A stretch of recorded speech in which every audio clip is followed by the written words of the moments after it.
Well, welcome back to the midweek Bible study. And we are right now in the throes of the Thanksgiving season. This is going to be posted the day before Thanksgiving. You may be viewing it years later, but that's the immediacy. And we want to wish you a happy Thanksgiving, but we also want to love on those that have nowhere to go this time of year. You are not under obligation to feel bad. You're not under obligation to feel lonely. The world will try to make it that way with all the pictures they paint of what a Thanksgiving should look like and what the menu should look like. You don't have to play those games. You can enjoy your day. You can enjoy a day where you can watch the Detroit Lions lose, which is a tradition, or whatever you want to do. Don't let the world decide for you on what day you've got to feel lonely and bad, right? So for the rest of you, happy Thanksgiving with family. Everybody loves, the two favorite things are when the family comes and then when the family goes. So, right? It's a great time. Hope you'll enjoy today. Our professor here, Dr. Rick Hunter, is going to start us off by reading a story which is a difficult story. It has caused so much pain for so many people, including myself, because of the phrasing. And we look back at it from 2,000 years away and think, oh, I wish it had been said different. But Mark chapter 7, starting at verse 24, if you could take that, brother. Well, beginning at verse number 24. From there he arose and went to the region of Tyre and Sidon, and he entered a house and wanted no one to know it, but he could not be hidden. For a woman whose young daughter had an unclean spirit heard about him, and she came and fell at his feet. The woman was a Greek, a Syro-Phoenician by birth, and she kept asking him to cast the demon out of her daughter. But Jesus said to her, "Let the children be filled first, for it is not good to take the children's bread and throw it to the little dogs." And she answered and said to him, "Yes, Lord, yet even the little dogs under the table eat from the children's crumbs." Then he said to her, "For this saying, go your way, the demon has gone out of your daughter." And when she had come to her house, she found the demon gone out and her daughter lying on the bed. All right. We love miracles, but that's not what gets our attention. He went to the vicinity of Tyre. First of all, Jesus wasn't afraid to go among the non-Jews, the Gentiles. He wasn't afraid to eat with them, drink with them. He wasn't afraid to be around them. And in the first century, you are who you eat with. So that was a big thing. But he didn't want anybody to know it, which I find fascinating, but it's not really explained. And then he couldn't keep his presence secret. If you're wondering why you couldn't keep they lived on top of each other. And I'm going to put that up. We're good. They lived on top of each other. And you didn't have closed windows and closed doors like we do. And therefore, anytime you moved, people knew you were there. And so people start to gather. As soon as she heard about him, this woman whose little daughter, that always gives me the word little. I have a daughter who is now grown up with her own family and doing wonderful. But I noticed there was a difference every time I looked at my little girl as opposed to my little boy. With my little girl, my heart broke. With the little boy, I laughed. You know, he was going to be tough and rough, and he's going to do it. But my little girl, I see this big bad world. Well, she's a tough woman. She can handle the big world, and she's a Christian. But when I see that, my heart hits. And then she had an impure spirit. We don't know what that is. The word impure, I don't think is actually in the Greek, is it? I think they put that in because of context. Most of the time, it'll talk about a spirit or an angel, and you have to get from the context whether it's good or bad. And this one is obviously an unwelcome one. And she asked Jesus to drive this demon out of her daughter. So first of all, here's a woman not in the covenant, not a Jew, and yet either in faith or desperation. And we've all had this in our lives where you tried all the doctors, and now desperation, what do we do? And then he says something which seems incredibly insulting. What do we do with this response of Jesus? We were talking about this earlier. Yeah. So, I look at it and I say, well, he's calling them dogs.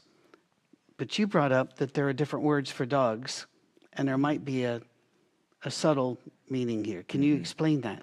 The just like in many languages, well, in all languages, when you translate out of one into another, you have to be always aware of euphemisms. You have to be aware of parallels. You have to be aware, and that's really one of the significant reasons why it's so important when translators start looking at texts like the Bible and trying to take it into a language.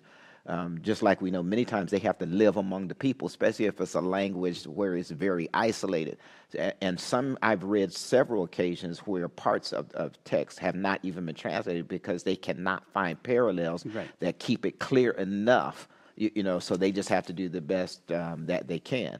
And unfortunately, we have to do the best that we can in working through things like this too. Well, there's always data loss. Yes. In translation, there's always data loss. And the word that comes across dog here, I mean, anything that's talking about a dog, when it comes out of a language like Hebrew, when it comes to us, we're going to hear dog. Yes. Whether it is a mongrel dog, because that's what we would say, that little street dog, or that little scruffy looking, thing, or if we're in more rural areas, that wild dog, or something of that, or like even when we watch different, Scientific America or National Geographic, stuff like that, when they're talking about different parts of the world, like in Africa, you hear a lot about the wild dog, which looks a lot of like, us hear about a wolf, stuff like that.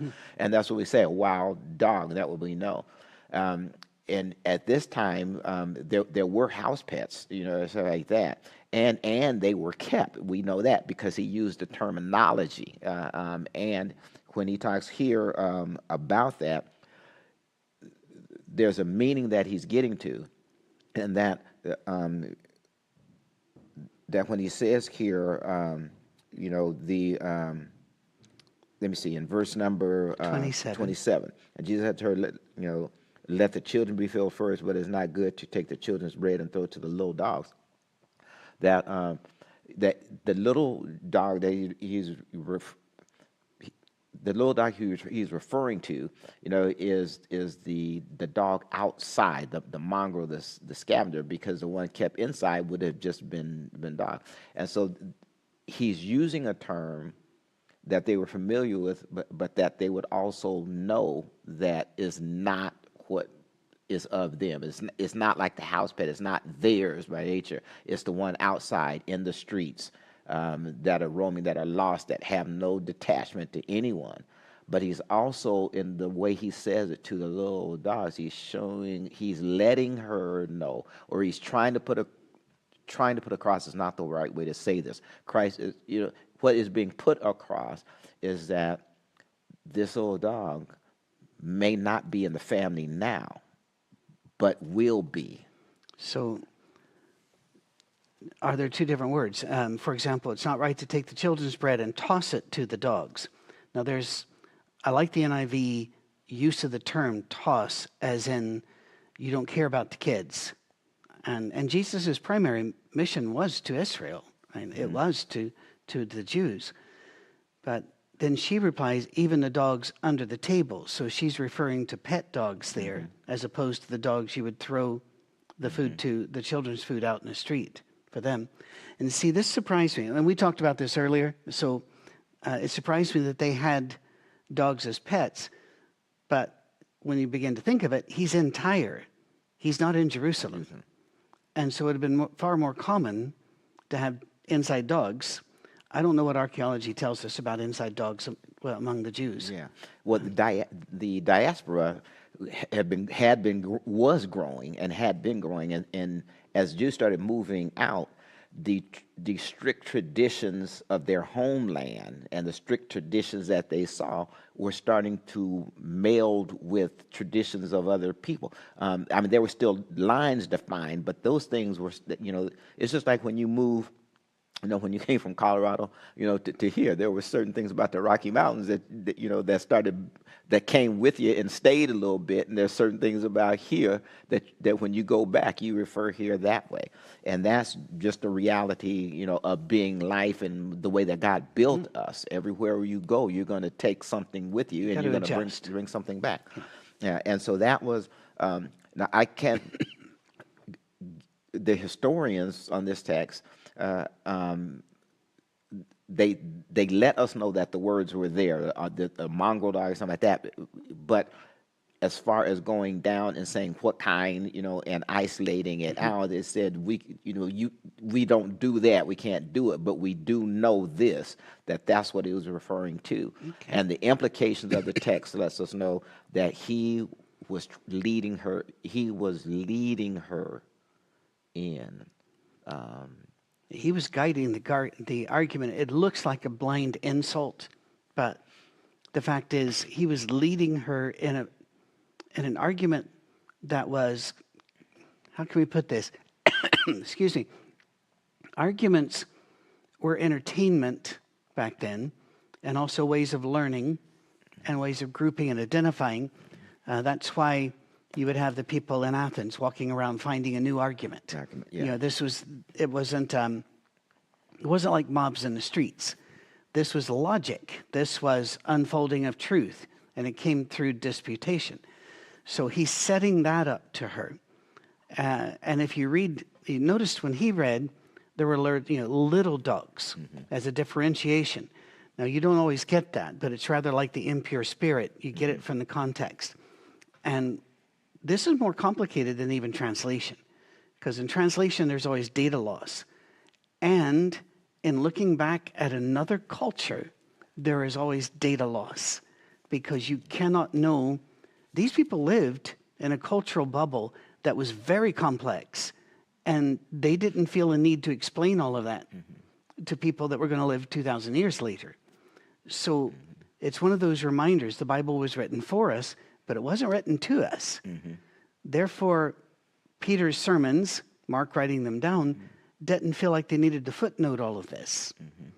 But information was lost after the fall of Jerusalem, after the Jews scattered, the diaspora, after the 1,500 years of active Jewish persecution. This information was lost. And so we have to go back and pick it up. And sometimes when I get confused over something Jesus said, I have to remind myself, who said it? It's Jesus. He's not going to be mean or dismissive. So he's doing something else here. Yeah. If there if there was the kind of cancel culture then that is active, now, you you just can imagine. Oh, they'd have been burning. They'd have been burning. Well, they weren't all bound together at the time, so they'd have been burning leaflets or, and putting people to the stakes. And that and that is not to say that you don't need to have critique on things. That I'm not saying that, but it would have. And we're looking back in time, and the interesting and the neat thing about religion, especially the Bible, is that the warts and the foils and the boggles and the bulges, everything is there for you to see and to look at and to deal with in the text. And God knows that we needed it to be that way, so we can always, remind ourselves, we are wounded people, we are hurt people moving toward a perfect and whole God. And on that journey, we find ourselves hopefully getting better, as we go on, but everybody to differing degrees. And God wants that, because that's what the world does to us. It beats people up. Some people would choose and spits out. Just a wide variety. And so, and having to grapple with it is good for dialogue and discussion and understanding. And then to try to take it and say, okay, this is why I don't believe in the Bible, and this is why I don't like God, is to misunderstand that God was entering into culture. He was entering into this life and moving people along toward it. And in no place, does he say, like we might say, you're a dog, and not in the good sense. I mean, okay, if I'm talking about a football player, or something like that, and I'm going out to get one I want from my team, I want that dog over there, right there. Right. I want one that's going to, get up in somebody's face, that kind of stuff. Not as opposed to when you look at, and maybe many of us, that person is worse than a dog. That person is a low down, mangy. That's another Right. kind of thing. They may have done something worthy of it, but we're called by God never to damn people into anything permanently. Now, you can say you acted like a dog, but that's Right. very different from saying it, because we're not God. We don't know where that person's heart going to go. You don't lock them in. Now, if they lock themselves in that cage and go with it, that's them. But it's important to keep that in mind, and at times be able to not laugh at a person because of a thing, but laugh with them. What would I think if I was hearing that about me? Yeah. It's by the way, there will be some people that will. I don't want to look at the camera to make sure they hear this. That will say something like, "Well, you're just saying Jesus couldn't have meant it bad because you don't want Jesus to look bad." Yeah, that's part of it. But I want to ask another question. Why would I feel the need to state that I believe Jesus wasn't insulting this person? Because as I said, I remember who said it. I know it had to be leading toward a positive. And the answer is the Bible tells us that the Holy Spirit will reveal to us as we read more and more. The book alone is not it. The book points us to Jesus. We learn about Jesus, and we look at this and we go, all right, that seems like a blue parakeet on the back porch. It doesn't belong. Now we got to figure out why is it there and what's going on. Now her response, she says, Lord, but we have no way of knowing if she's saying Lord as in I believe you're the Messiah, or you seem to be an important fellow that heals people. But she shows him respect. And she goes, even the dogs under the table eat the children's crumbs. She's saying, I'm not asking you to abandon your mission. I'm not asking you to like Syrophoenicians better than Jews. I'm just saying, is there anything left over for us? Exactly. And I mean, right there, my heart breaks. But I go back to, I'm starting a new series, by the way, of sermons that you need to go back. We started it on the 19th, so just last Sunday, called The Always and Forever Messiah. And one of the sermons in December brings up when the angel of the Lord shows up, which is a different being. First time, Hagar, to a woman outside the covenant. In fact, the word Hagar means foreigner. We don't even know her real name. She was a slave in Egypt, given away to Abraham. And she's a nobody, and that's who God appears to outside the covenant, makes promises, helps them out, and there come the Arabic people, from there. So again, God is interested in these people. And Jesus' heart was hit with that, do you have time for us? I often remember Paul, and it bothered me as his boy, but he kept telling the Gentiles, you're saved and you're in, but don't think just because you're grafted in that you're better than the tree. And I think that humility sometimes we need to remember. The Jews are our older brothers and sisters. They haven't accepted Christ, and that bothers us. But the respect we show still needs to be there. But anyway, even the dogs. I'm talking too much. You got something you want to go with? Or? No, what you're bringing up is good because this is a part of these parts of this text really have to be grappled. I mean, it's like you're digging in with your fingernails and kind of moving stuff around, because the spirit inside is still troubled over, I don't like the way this is, but there's another side that comes. But this is what God was doing. So it's not about whether I like it or not. It's about maneuvering through it, getting to what the message is, and hopefully making sure that we don't polarize the message, or that we don't let the message become watered down because we don't like it so much. Because Certain people need to hear certain things a certain kind of way because that inspires them, and then a certain group of them, it motivates them and helps them to understand, okay, this is what the situation was. Let's move it to where God wants us to go. But if I can, what's going on here is really important. Verse 26, the woman was a Greek, a Syro-Phoenician by birth, and this is remember New King James Version, and she kept asking him. She kept asking him. You remember the woman that was mistreated that kept asking the king at the gate, Right. when are you going to do something about this? When it finally says the king, he said, okay, I'm going to respond and do it, not because I think so much of you, and not or this, that, and the other, but I'm going to do it, simply because I'm king. So that kind of thing keeps showing up in biblical texts, and it lets us know that at this time, or keeps reminding us that that women were at the back of the bus. Women had no voice, Yeah. not even a head count, anything like that. But when Christ shows up, they're always a part of his economy. That's amazing. And Always. exactly true. It's Yeah. stunning once you start looking at this. Exactly. They're always a part of a matter of fact, the original, group that he pulls together always had women in it. We talk about the men because that was a cultural way to write at it. Now, the reason that we're reading things the certain kind of way is something that falls under that thing of inspiration. How was it? And maybe we can do just one of these on that. Because inspiration, depending on how you grew up and what denomination you grew up, meant way different things than it really, biblically that we find it to be.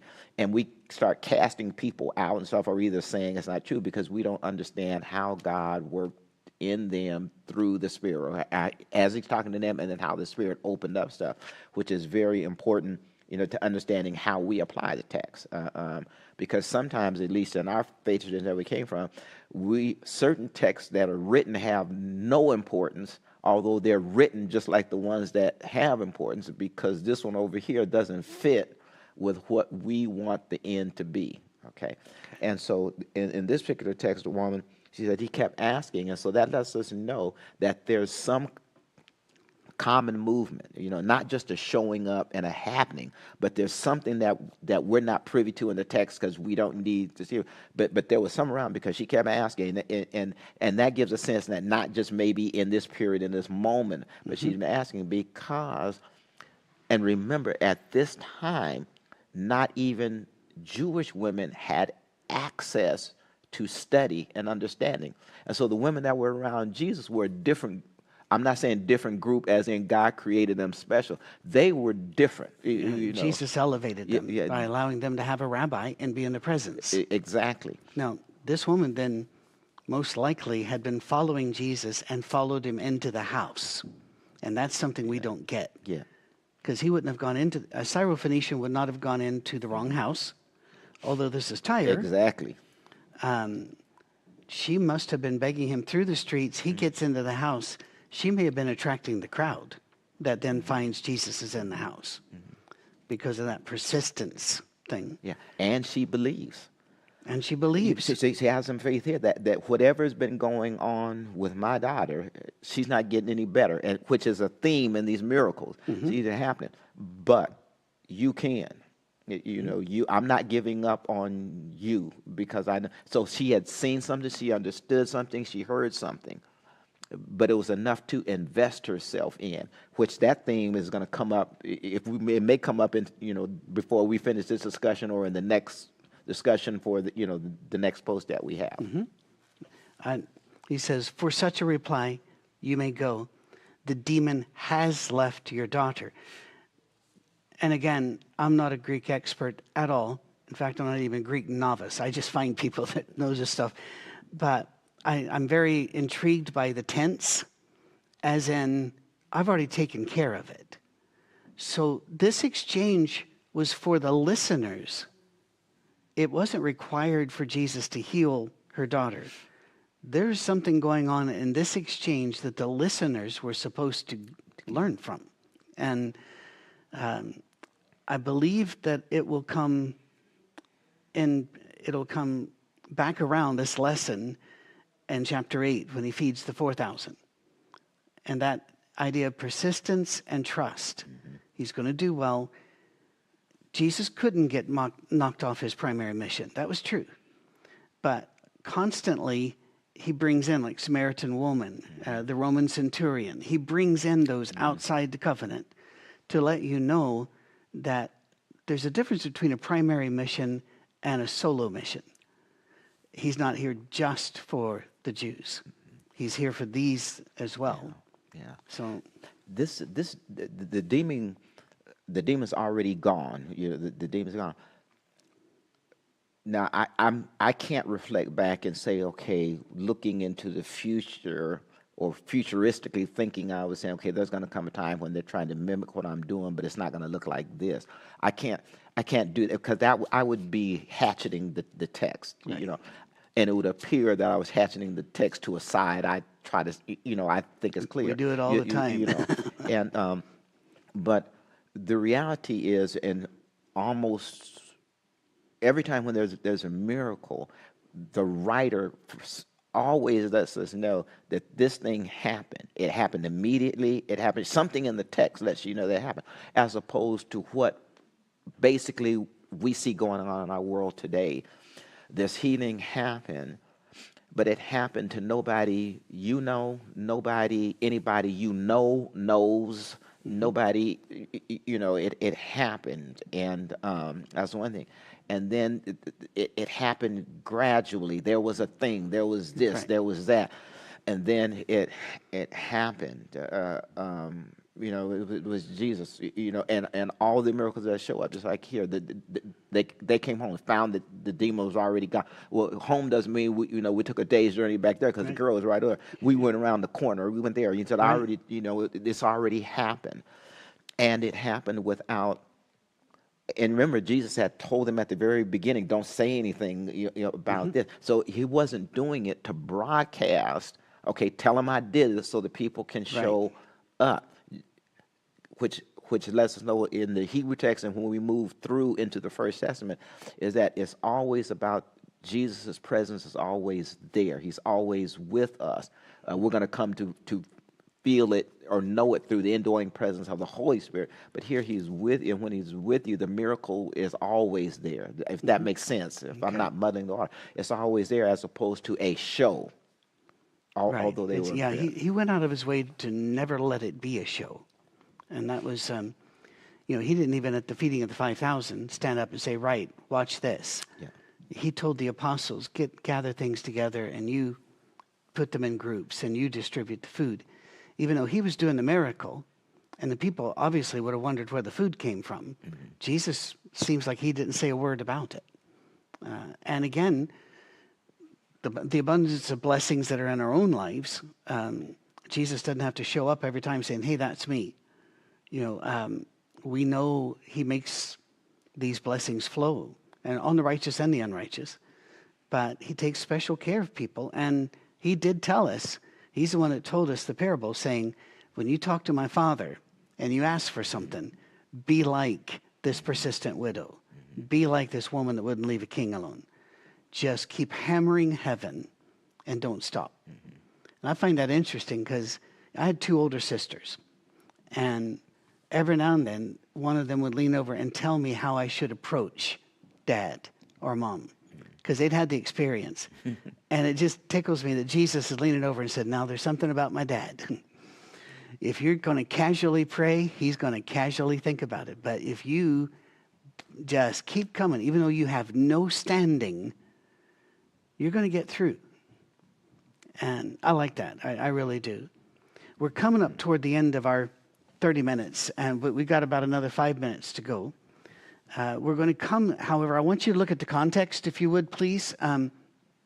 We have just had the feeding, which is, pretty exciting. And then we had the crossing of the water, and then about what commands are we following.